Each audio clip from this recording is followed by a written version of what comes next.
this video we are going to start a new chapter, which is limits and continuity.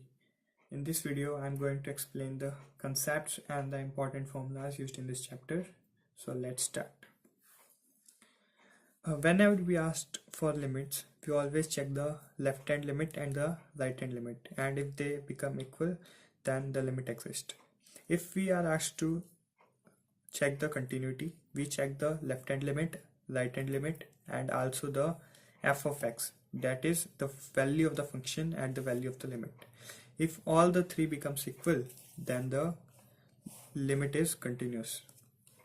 If it is asked to evaluate or to solve the limit, we only find the value of the function at that value of the limit. Not we find the left hand limit and the right hand limit. We directly put the value of the limit. Some useful formulas and also the various methods to solve some particular equations are: first of all, in the questions involving e1 by x, we always take common from the numerator and denominator that value of e1 by x, that is that power of the of e1 by x, that it may be e raised to power 2 by x, e raised to power 3 by x, according to the equation, so that some become 1 in the equation and some will have the negative powers of the e, in order to avoid the not defined formulas.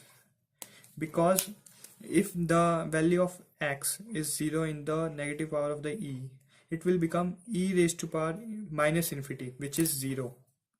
Therefore it will become 0 and we get some definite value. In the question where limit is tending to infinity, we always take common the highest power, so that every one in the bracket have the negative powers of x, and when we put the values of x having the negative powers, it will obviously become 0. Therefore we always take the highest power of the x. That's a various method of solving these particular equations. Okay, like if there's a by infinity, it will become 0, as it is obvious. Various formulas used in this chapter is, first of all, we should learn this formula log 1 plus x. It is useful in some particular questions. Log 1 plus x is x minus x square by 2 plus x cube by 3 minus x4 by 4 up to the level of infinity. That is, there's a changing of sign, that is plus minus plus minus. There's a particular series and the power is increasing by 1 and it will get divided by its power. It's a method of learning, memorizing it. And other formulas are: if limit x tends to 0, sin x by x is equal to 1. If limit x tends to 0, tan x by x is equal to 1.